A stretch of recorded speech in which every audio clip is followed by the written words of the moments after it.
Um dos temas mais falados hoje em dia, sem dúvida alguma, é a respeito do homem do campo, com superendividamento. O que fazer? Trabalhar não é o problema, seja debaixo do sol ou debaixo de chuva.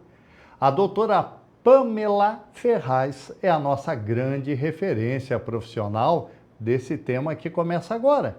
Por isso, estamos iniciando mais um programa Câmera Brasil.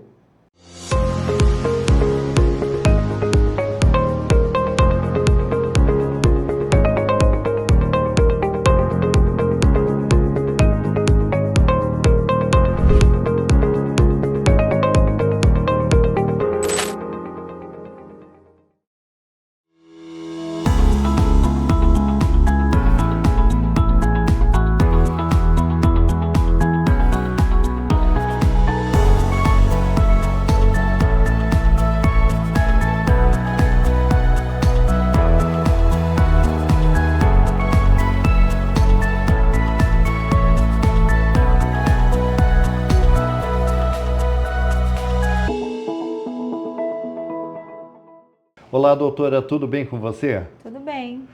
Sabemos, doutora, que infelizmente o Brasil, por ser um país continental, apresenta uma série de problemas para o agricultor.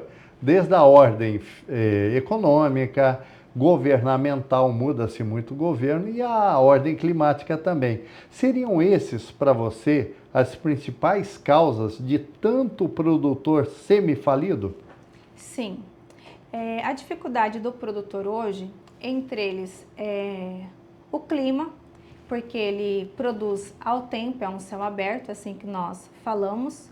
Ele também tem problemas com as oscilações de preço, o aumento da produção, que toda hora é um preço, o mercado financeiro é muito instável. Nesse sentido, é natural que ele contenha incertezas o tempo todo. Doutora, o produtor normalmente procura ajuda jurídica no início ou apenas quando a situação já está crítica? Naturalmente, os agricultores eles têm buscado assessoria jurídica quando o inadimplemento está muito alto. Muitas vezes eles não têm a seriedade do problema. Posso dar um exemplo? Em um contrato recentemente, o agricultor ele estava discutindo uma causa, um contrato, na casa de 1 milhão e pouquinho. Um contrato esse que já estava vencido. Mas a preocupação dele era com essa dívida atual. No entanto, dentro de 5 meses, ele tinha contratos que aumentavam a mais de 7 milhões.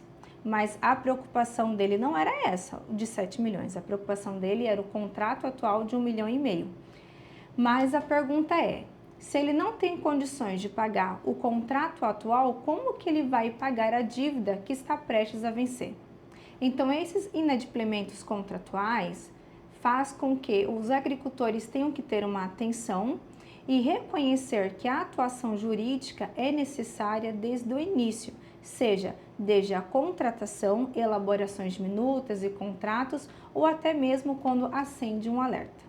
Muitos produtores acreditam que dívida rural não tem solução. Isso é mito? Isso é um mito, pois o agricultor ele está amparado pela Lei Especial Manual de Crédito Rural e também por se tratar de política pública. Nesse sentido, todas as vezes que ele tem dificuldade, seja por perca de produção, seja pelo aumento significativo da produção, seja por fatores climáticos, ou onde o Estado reconheça uma calamidade pública, ele sempre vai ter um amparo por lei e judicial, desde que ele a tempo contrate assessoria jurídica. Existe diferença entre dívida rural e dívida comum como financiamento urbano ou empresarial? Sim, existe a diferença do contrato rural e o contrato comum, pois no contrato rural, ou seja, o direito do produtor, ele está amparado por normas específicas e ali também abrangente na Constituição e normas especiais, onde dá o direito a ele de alongamento e renegociações de dívida toda vez que ele se encontrar com alguma dificuldade. e esses amparos não é enquadrado para o contrato comum.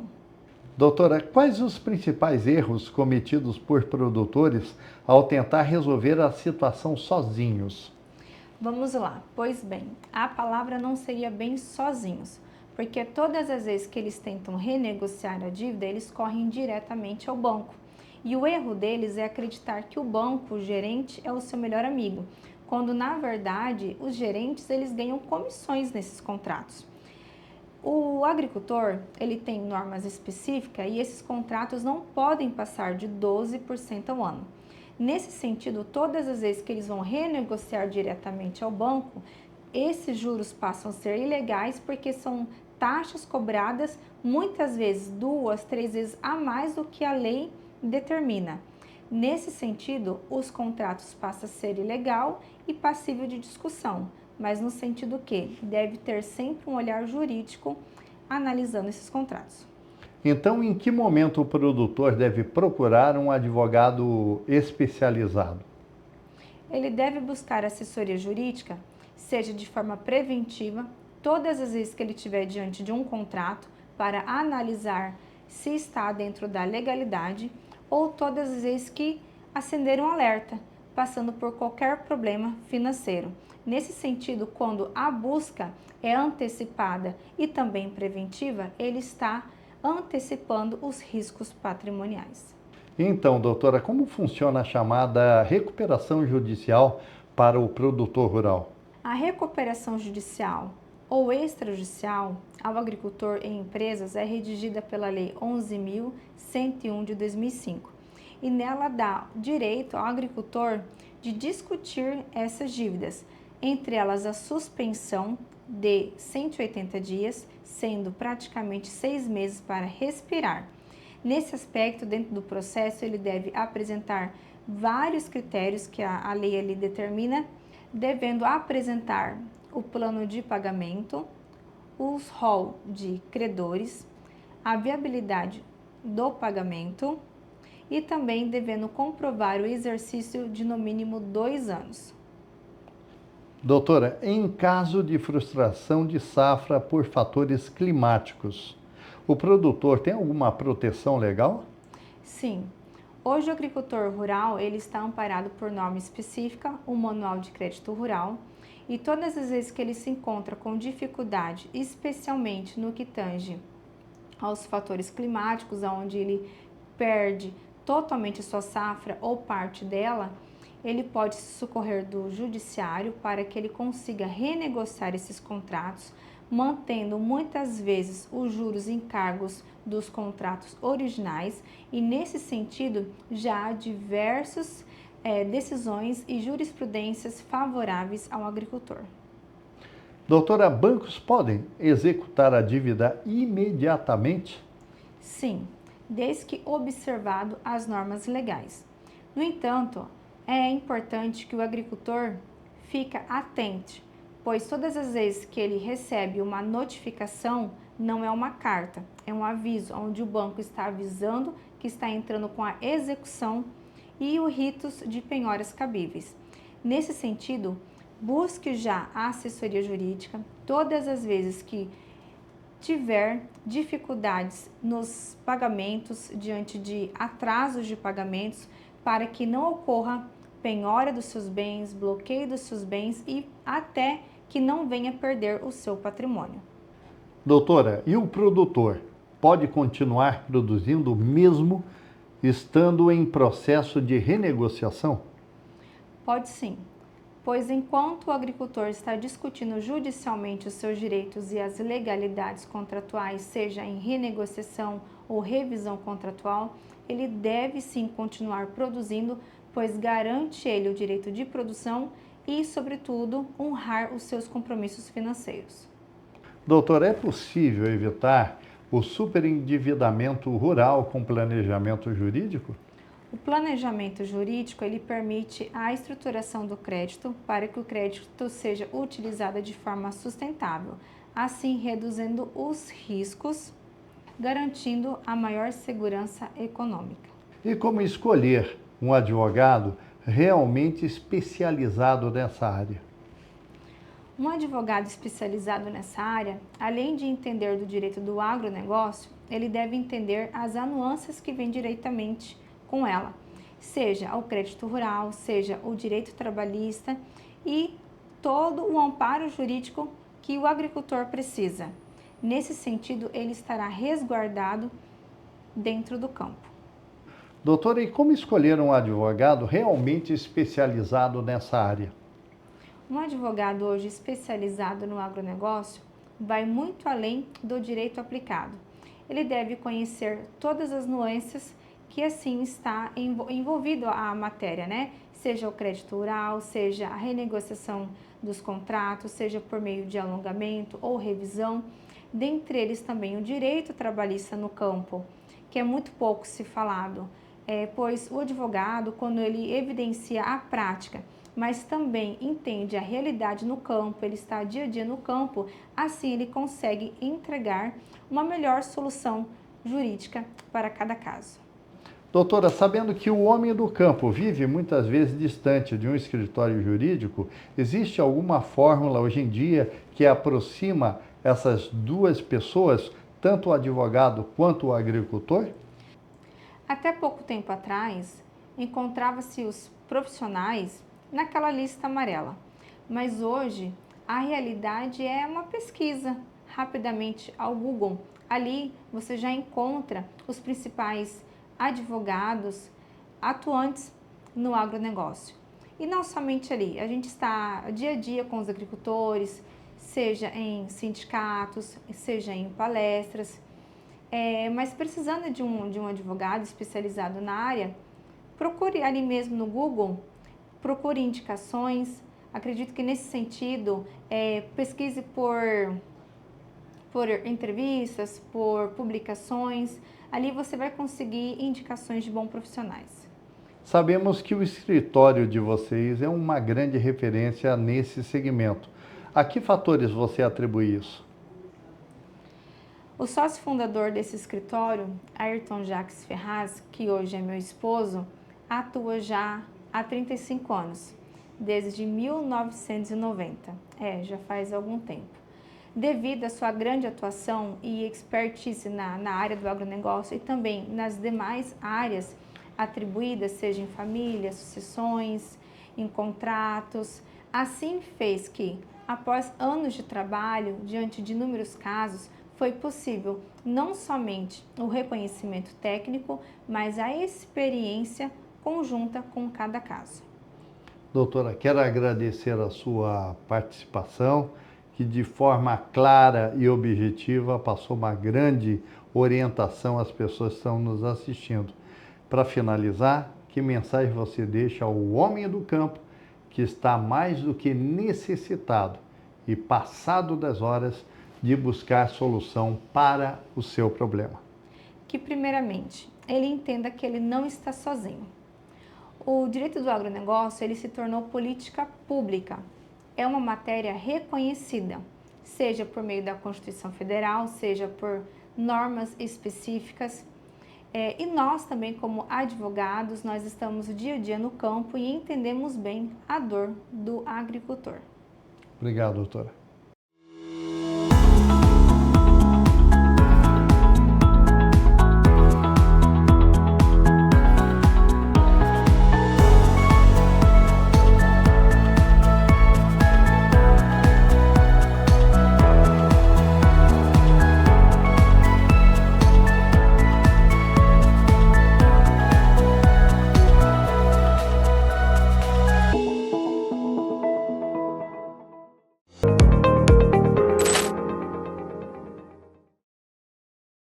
Propósito de vida.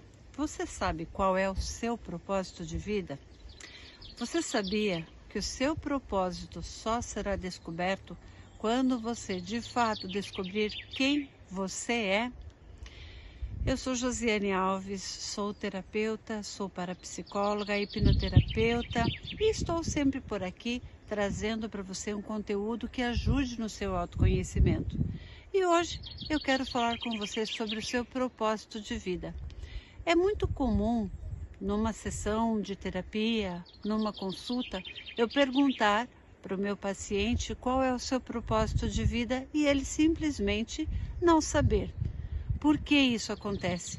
Porque o nosso propósito está ligado diretamente a quem nós temos certeza que somos. Quando nós não sabemos quem somos, nós não conseguimos saber qual é o nosso propósito.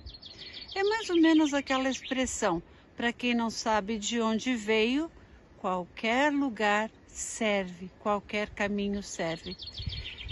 A provocação para hoje, então, é justamente essa. É você saber quem você é de fato. Eu não estou perguntando o seu nome, a sua profissão, o nome dos seus pais. Não é isso. É saber verdadeiramente quem você é. Quem é a Josiane? Do que a Josiane, o que a Josiane espera da vida? Quais são suas convicções? Quais são os seus valores? E esse processo, ele vai acontecendo diariamente através do autoconhecimento. Por isso é tão importante nós cuidarmos e buscarmos cada vez mais o nosso autoconhecimento. Cuidar sempre com a nossa saúde mental, cuidar sempre com o nosso bem-estar mental, principalmente para refletir no físico. Comece a pensar quais são os seus valores. Talvez aqui seja um ponto de partida para iniciar o seu processo de autoconhecimento e aí sim você saber quais são os seus propósitos de vida. Pense nisso. Fique bem. Até a próxima.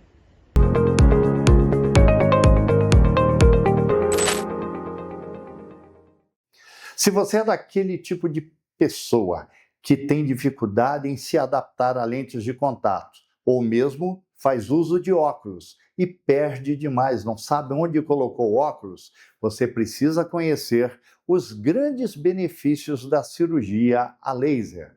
A nossa grande referência profissional será o Dr. Vitor Bittencourt.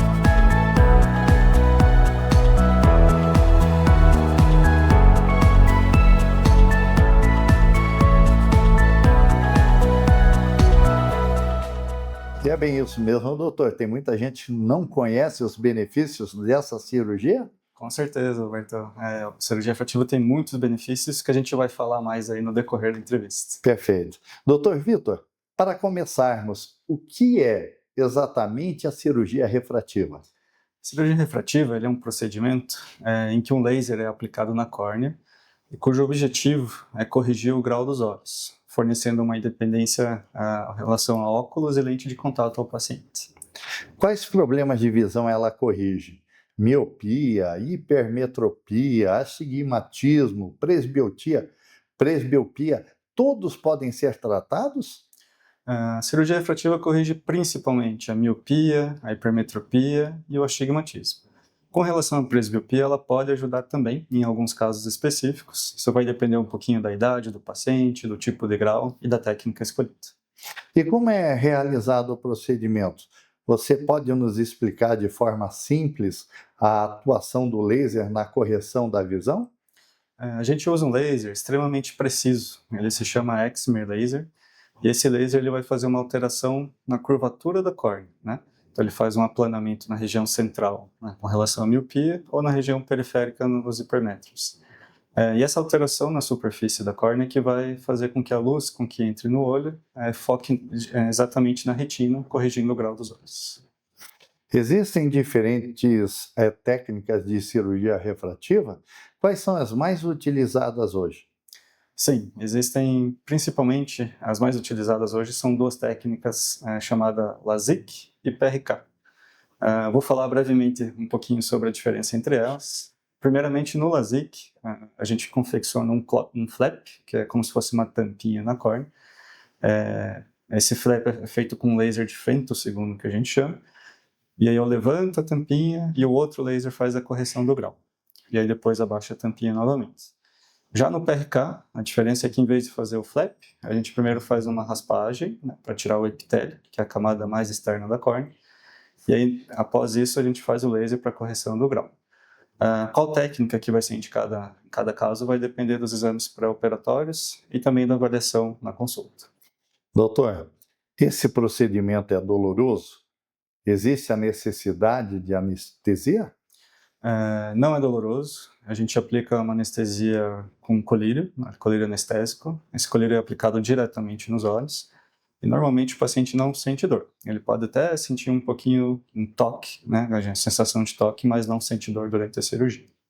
E quais exames são necessários para saber se o paciente é um bom candidato a essa cirurgia? Deve-se ser realizada uma avaliação oftalmológica completa, né? Então a gente começa com o exame do grau com a pupila dilatada, fundoscopia para ver o fundo do olho, né, a retina, também o nervo óptico. E a partir daí a gente parte para os exames complementares, né? Principalmente topografia e tomografia de córnea, que são os exames que avaliam a estrutura que o laser vai ser aplicado. E existem contraindicações? Quem não pode fazer a cirurgia refrativa? Existem, principalmente quem apresenta uma córnea muito fina, né? Normalmente essas córneas finas podem ficar mais frágeis depois da cirurgia e não suportar receber o laser. E também pacientes que apresentam ceratocone. Por isso que é importante, né, fazer os exames pré-operatórios aí que a gente solicita. Doutor, como o paciente deve se preparar nos dias que antecedem ao procedimento? Existem cuidados ou necessidades especiais? Normalmente o preparo é bem simples. Nós recomendamos, né, aos usuários de lentes de contato suspender o uso pelo menos alguns dias, por volta de uma semana é o ideal, antes de fazer os exames pré-operatórios e também até conseguir fazer a cirurgia. Além disso, recomendamos não usar produtos na área dos olhos, né, como maquiagem ou algum creme que possa acabar irritando e afetar o resultado da cirurgia. Quanto tempo dura uma cirurgia?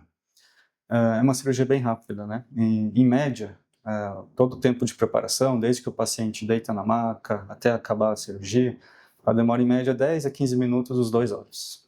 E o paciente vai para casa no mesmo dia? Com certeza, ele já vai embora, já vai para casa logo após o procedimento e já começa a pingar os colírios assim que chega em casa. Como ele enxerga logo após o procedimento? Ele já nota melhora imediata? No primeiro dia ele até pode sentir uma melhora inicial, mas já só vai começar a perceber mesmo o efeito da cirurgia conforme for cicatrizando, né? Então nos dias seguintes, gradualmente a visão vai melhorando. Isso depende um pouquinho da técnica cirúrgica, né? Normalmente no LASIK a recuperação é mais rápida, já no PRK um pouco mais lenta. E como é o pós-operatório? Quais os principais cuidados nas primeiras horas e nos primeiros dias? Os principais cuidados, principalmente, né, usar os colírios de acordo com a receita que o médico fornece. Então, seguir certinho os horários que é recomendado e também seguir as recomendações médicas que ele dá na cirurgia. Além disso, né, não esfregar os olhos. Normalmente eu deixo uma proteção de acrílico para usar nos primeiros dias quando vai dormir, porque às vezes pode coçar inconscientemente, né, à noite. Então essa proteção usa à noite ali para não levar a mão aos olhos durante a noite. É comum sentir desconforto? O que é esperado e o que não é normal? É comum sentir sensação de areia nos olhos, uma leve ardência, um leve desconforto. Isso nos primeiros dias vai melhorando já conforme vai cicatrizando e normalmente é temporário, né? Melhora rapidamente. O que não é normal é a visão começar a piorar de repente, de uma hora para outra, sentir dor forte no olho, ou o olho ficar muito vermelho, com secreção. Isso são sinais de que pode ser que algo não esteja evoluindo bem ali no pós-operatório. E deve-se procurar o médico imediatamente. Em quanto tempo o paciente pode voltar ao trabalho, dirigir e usar telas? Isso depende um pouquinho da técnica cirúrgica. Normalmente no LASIK a recuperação visual é mais rápida, então entre 2 a 3 dias a grande maioria dos pacientes já consegue voltar às suas atividades. Já no PRK, algo em torno de 7 a 10 dias, porque a recuperação é um pouco mais gradual. E quais são os riscos ou possíveis complicações e como podem ser evitadas? A cirurgia refrativa é extremamente segura, né? As complicações são muito raras, mas como todo procedimento cirúrgico, tem riscos, né? O principal risco seria a infecção, né? Então, o paciente não seguir certinho, não pingar os colírios pós-operatórios, não seguir as recomendações médicas, pode acabar levando a alguma infecção no olho. E também o risco de ectasia corneana. A ectasia corneana é quando a córnea vai ficando mais frágil, mais fina após a cirurgia. E a gente consegue evitar esse tipo de complicação com os exames pré-operatórios solicitados, que eu comentei mais cedo. Os resultados são definitivos? A cirurgia pode precisar ser refeita futuramente? Normalmente o resultado é bem duradouro, dura bastante tempo. Mas a gente sabe que com o tempo, né, o olho vai sofrendo mudanças naturais. Então pode ser que no futuro, né, se por acaso o grau voltar por essas mudanças, pode até ser necessário algum tipo de retoque, ou até mesmo indicar algum outro tipo de cirurgia para corrigir o grau. E quais os principais benefícios percebidos pelos pacientes após a cirurgia? O principal benefício de longe é a liberdade que o paciente tem do uso de óculos e de lente de contato, né? Então, ele tem uma visão boa, né? Ele enxerga bem 100% do tempo, desde o momento que acorda, que não precisa alcançar o óculos na cabeceira, né? Praticar esporte, vai na praia, na questão de piscina também, e não precisa ficar enxergando mal sem o óculos, né? Então, isso dá uma liberdade muito grande e melhora muito a qualidade de vida dos pacientes. A cirurgia refrativa substitui completamente os óculos e as lentes de contato? Na grande maioria dos casos, sim. A gente consegue, em quase todos os casos, corrigir totalmente o grau, né, do paciente. Então, ele consegue substituir.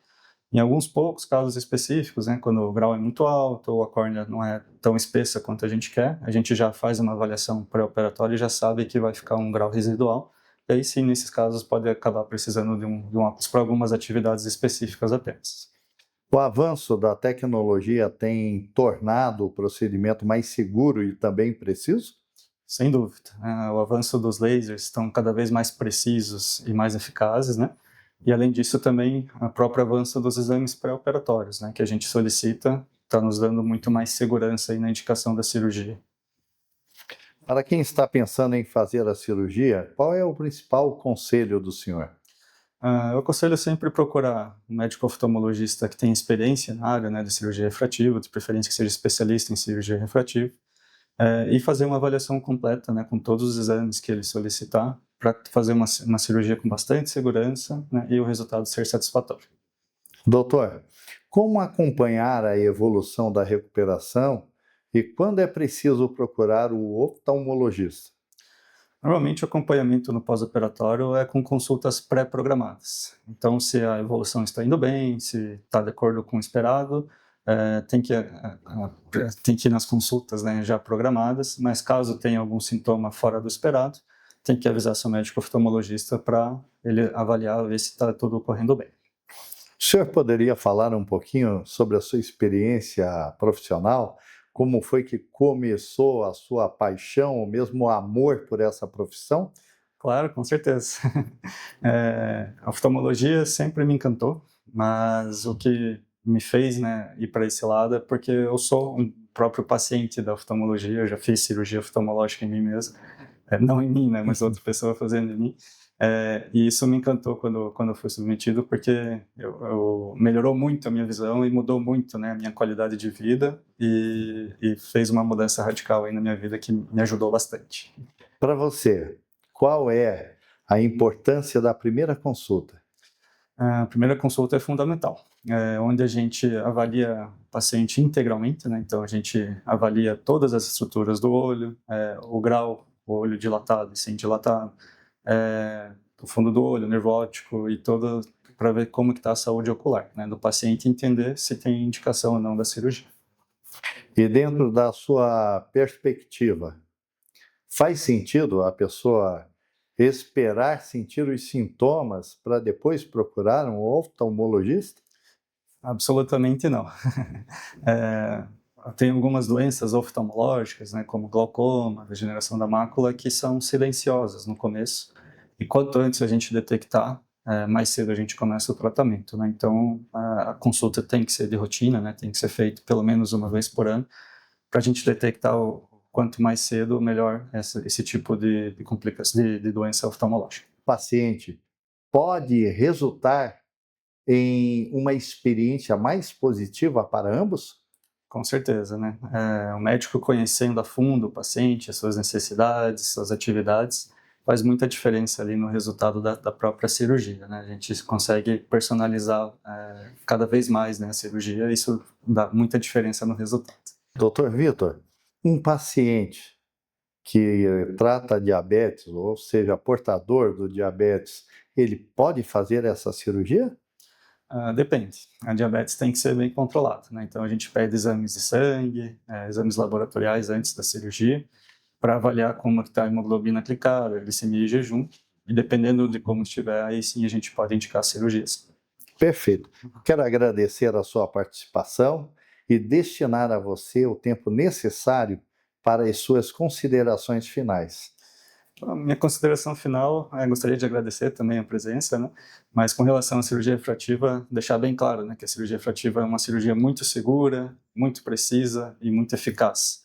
Em questão de poucos minutos aí a gente consegue, né, melhorar, corrigir totalmente o grau e dar uma independência de óculos e lente de contato de 100% em praticamente todos os casos, né? É uma cirurgia que tem evoluído cada vez mais e cada vez mais segura e mais precisa. É isso. Obrigado.